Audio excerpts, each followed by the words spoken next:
Nyanyian Leonard terdengar seperti lagu pengantar tidur saat bergema ringan melewati pintu dan masuk ke tangga kayu yang berkelok-kelok.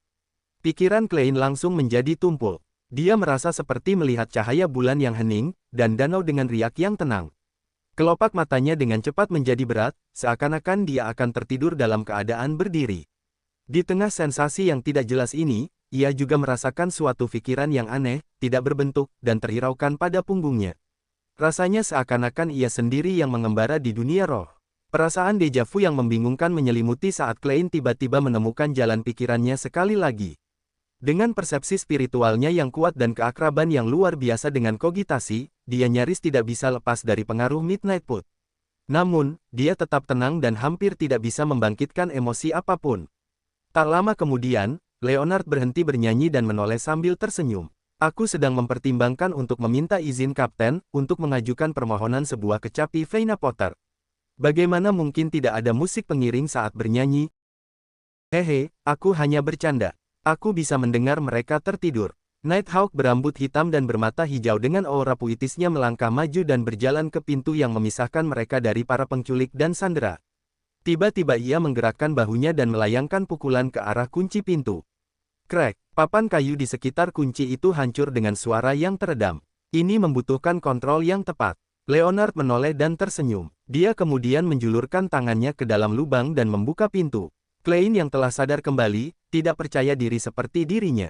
Dia merogoh di bawah ketiaknya, mencabut pistolnya, dan memutar silindernya, memastikan bahwa dia bisa menembak pada saat itu juga. Saat pintu berayun ke belakang, dia melihat seorang pria tidur di atas meja dengan pistol di dekat kakinya. Seorang pria lainnya sedang menggosok-gosok matanya dengan linglung sambil mencoba berdiri. Bam! Leonard meluncur ke depan dan memukul penculik yang terbangun itu hingga pingsan. Klein berencana untuk masuk juga ketika dia tiba-tiba merasakan sesuatu. Dia berbalik dengan tiba-tiba dan menghadap ke arah tangga. Langkah kaki mendekat dari bawah. Terlihat jelas bahwa sesuatu itu adalah seorang pria tanpa topi dengan mantel coklat yang mengitari tangga menuju lantai 3 sambil memeluk sekantong kertas berisi roti. Tiba-tiba, dia berhenti. Dia melihat sebuah laras pistol mengarah kepadanya dengan kilau logam. Pupil matanya memantulkan seorang pria muda yang mengenakan topi baja yang dibelah dua, setelan formal hitam dengan dasi kupu-kupu dengan warna yang sama. Ia juga memantulkan tongkat yang terletak di sepanjang dinding kayu dan pistol yang berbahaya. Jangan bergerak, angkat tanganmu. 3, 2, 1. Nada suara Klein sangat dalam namun santai. Dia memegang pistol dengan kedua tangannya sambil mencoba membayangkan pria itu sebagai target latihannya. Di tengah suasana tegang, pria berjas coklat itu melemparkan kantong roti dan perlahan mengangkat tangannya. Tuan, apakah ini semacam lelucon? Apakah ada kesalahpahaman? Dia menatap tajam ke arah jari yang diletakkan Klein di pelatuk sambil memaksakan senyuman. Klein untuk sementara tidak dapat menentukan apakah dia seorang komplotan kaki tangan atau tetangga penghuni rumah sebelah, tetapi dia tidak menunjukkan kelainan apapun. Dia berkata dengan suara yang dalam, jangan mencoba melawan. Seseorang akan menentukan apakah itu kesalahpahaman dalam beberapa saat. Pada saat itu, Leonard, yang telah selesai menangani para penculik, berjalan keluar dan memperhatikan pria di tangga. Dia berkata dengan santai, jadi, para penculik memiliki kaki tangan lain yang bertanggung jawab untuk membeli dan mengantarkan makanan. Mendengar hal ini, pupil mata pria itu menyempit saat dia tiba-tiba mengangkat kakinya dan menendang sekantong roti untuk menghalangi penglihatan Klein. Tampaknya tidak terpengaruh, Klein dengan dingin menarik pelatuknya seperti latihan biasanya. Dor, darah mengucur deras dari bahu kiri pria itu. Dia terjatuh ke tanah dan berusaha melarikan diri dari lantai 2, namun, Leonard telah menjulurkan tangannya ke arah pegangan sebelum memanfaatkannya untuk melompatinya. Dengan suara gedebuk yang keras, Leonard mendarat di atas pria itu dari atas. Pria itu pingsan saat Leonard menyeka sebagian darah yang berceceran di tubuhnya. Dia menatap Klein dan tertawa kecil. Tembakan yang bagus. Aku mencoba mengenai kakinya. Sudut mulut Klein bergerak-gerak dengan cara yang tidak bisa dilihat saat dia mencium bau darah. Dia menemukan bahwa meskipun tidak ada peningkatan pada indera penglihatan, pendengaran, atau perabaannya setelah mengonsumsi ramuan sir, dia masih bisa melihat benda-benda yang terhalang dan mendengar langkah kaki yang samar-samar, yang memungkinkannya untuk melakukan penilaian lebih dulu. Apakah ini termasuk dalam lingkup persepsi spiritual, so? Klein mengangguk-angguk sambil berpikir ketika dia melihat Leonard menemukan belati tajam yang dimiliki para komplotan kaki tangan dan menyeretnya ke dalam ruangan. Dengan pistol dan tongkat di masing-masing tangan, Klein memasuki kamar si penculik. Mereka melihat Elliot Fitzroy tersentak bangun dari tembakan saat dia menegakkan tubuhnya dan duduk perlahan dari posisi meringkuk. Leonard telah mengikat ketiga penculik dengan aman dengan tali yang mereka gunakan terhadap Elliot. Dikumpulkan bersama, mereka dilemparkan ke sebuah sudut. Kekurangan tali ditutupi dengan merobek-robek pakaian mereka. Pria pingsan yang tertembak di bahu dibalut dengan perban, tapi Leonard tidak suka mengotori tangannya, jadi dia tidak membantunya mengeluarkan peluru. Siapa kalian? Elliot tergagap dalam kegembiraan yang menyenangkan ketika melihat pemandangan di hadapannya. Ya, tebakanmu benar, sangat tepat. Leonard yang sedang menunduk menjawab dengan santai. Aku tidak pernah menyangka bajingan ini memiliki sel humor dalam dirinya. Klein menurunkan pistolnya dan berkata pada Elliot, kami adalah tentara bayaran yang disewa oleh ayahmu, kamu juga bisa memanggil kami petugas keamanan. Phew, benarkah, apakah saya telah diselamatkan? Elliot berkata dengan gembira tanpa berani melakukan gerakan apapun. Tampak jelas bahwa dia telah menderita cukup berat dalam beberapa jam yang singkat sebagai korban penculikan. Dia tidak memiliki sikap gegabah seperti anak seusianya pada umumnya. Leonard berdiri dan berkata kepada Klein, turunlah ke bawah dan cari polisi yang sedang berpatroli. Suruh mereka memberitahu pedagang tembakau itu, aku tidak ingin keluar dengan seorang anak dan 4 orang idiot seperti penculik. Klein yang bertanya-tanya tentang apa yang akan terjadi selanjutnya, mengangguk. Dia menyimpan pistolnya, mengambil tongkatnya, dan berjalan ke tangga. Saat menuruni tangga, dia merasa ada sesuatu yang mengganjal di pikirannya. Selain itu, dia mendengar Leonard berkata kepada Elliot, jangan gugup. Kamu akan segera bertemu ayah, ibu, dan pelayan lamamu, Klee. Bagaimana kalau kita mainkan satu ronde Queen? Klein menahan tawanya dan berjalan ke jalanan. Dengan bantuan para pejalan kaki, dia menemukan 2 polisi yang sedang berpatroli.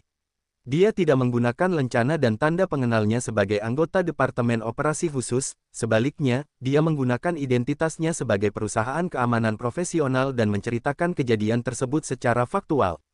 Meskipun ia memegang senjata, ia sama sekali tidak khawatir. Dia telah menerima sertifikat penggunaan senjata serbaguna sehari sebelumnya. Permohonannya dipercepat dengan melalui jalur internal. Kedua polisi itu saling bertukar pandang dan salah satu dari mereka pergi untuk mengumpulkan bala bantuan dan memberitahu keluarga Fitzroy. Polisi lainnya mengikuti Klein ke kamar para penculik. Setelah menunggu lebih dari 40 menit, Leonard memberi isyarat kepada Klein ketika polisi itu tidak memperhatikan. Klein pun menyelinap keluar dari ruangan itu bersamanya. Percayalah, pergi ke kantor polisi hanya akan membuang-buang waktu. Mari kita pergi dulu, Nighthawk dengan pembawaan puitis itu menjelaskan dengan ekspresi santai. Karena Leonard menjelaskan bahwa dia akan bertanggung jawab atas segala akibatnya, dia tidak membalas dan mengikuti di belakangnya. Hampir 5 menit kemudian, beberapa gerbong bergegas menuju gedung tempat para penculik berada. Kepala pelayan tua, Klee, turun bersama tuannya yang gemuk, Fitzroy. Hingga saat itu, dia masih dalam keadaan linglung. Dia merasa tidak percaya bahwa berita itu datang begitu cepat. Rasanya seperti mimpi. Tiba-tiba, ia mendengar suara benturan keras saat ia menoleh. Sebuah kereta beroda 2 melintas dengan jendela terbuka. Leonard yang berambut hitam dan bermata hijau itu menjentikkan jarinya lagi. Setelah melewati kereta Fitzroy, Leonard menutup jendela, berbalik, dan menatap Klein. Dia mengulurkan tangan kanannya dan tersenyum. Senang sekali bisa bekerja sama denganmu. Aku rasa kita tidak memiliki hubungan yang baik. Klein menggelengkan kepalanya dengan sopan. Dia tidak menyangka kasus penculikan itu bisa diselesaikan dengan cepat. Yang bisa dia lakukan hanyalah mengagumi kemampuan para Beyonders. Meskipun dia hanya seorang Beyonder urutan 9 yang setengah-setengah, dia mampu melakukan banyak hal yang tak terbayangkan. Ini adalah perayaan perdamaian di antara para bangsawan setelah bentrokan pedang, jelas Leonard sambil tersenyum. Aku tahu. Klein memiliki banyak teman sekelas bangsawan. Dia melihat keluar jendela dan berkata dengan cemberut, bukankah sebaiknya kita mengkonfirmasi dengan Tuan Klee? Jika dia percaya bahwa polisi menyelamatkan Elliot, komisi kita akan berkurang setengahnya. Total 100 pound. Tidak ada keraguan tentang informasi lokasi para penculik yang mereka dapatkan dari pertemuan mereka sebelumnya. Jangan pedulikan itu. Bagi kami, uang tidak terlalu penting, kata Leonard sambil mengangkat bahu. Bagiku, ini sangat penting. Klein memaksakan senyum sopan dan berkata, banyak penyair yang mati muda karena kemiskinan.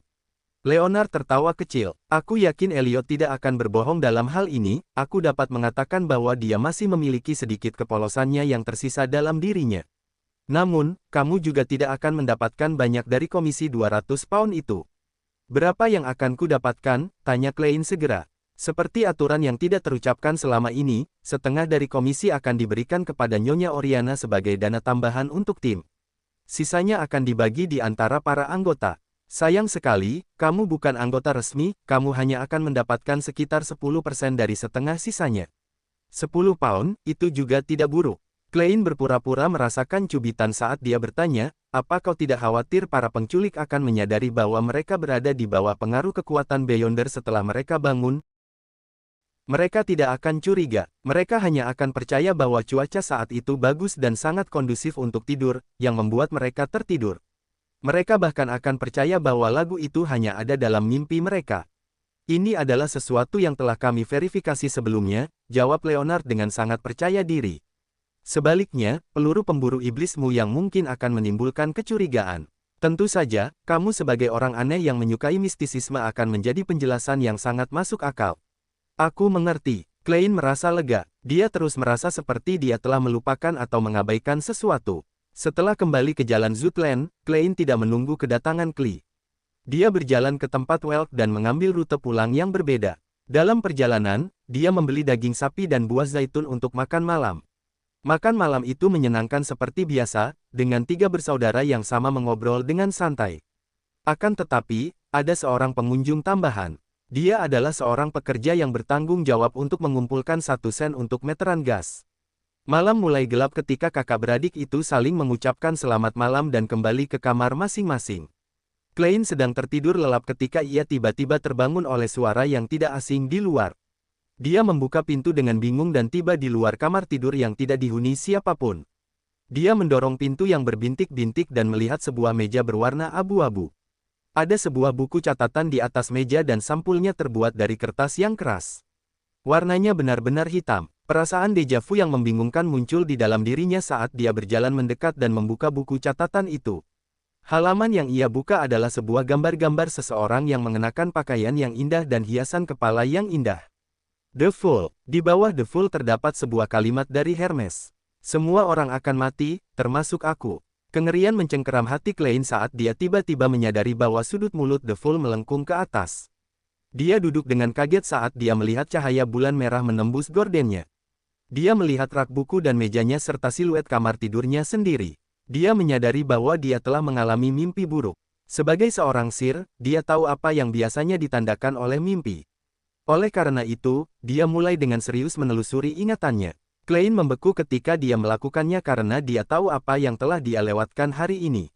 Sewaktu ia tenggelam dalam nyanyian Leonard, ia merasakan adanya fokus yang tidak berbentuk dan terhiraukan di punggungnya. Perasaan dia mati terasa berbeda dari kogitasi atau pengalaman yang biasa ia alami saat menggunakan Spirit Vision. Hal itu memberinya rasa deja vu. Menurut Kapten Dunn, begitu perasaan deja vu muncul dalam dirinya, itu mungkin berarti.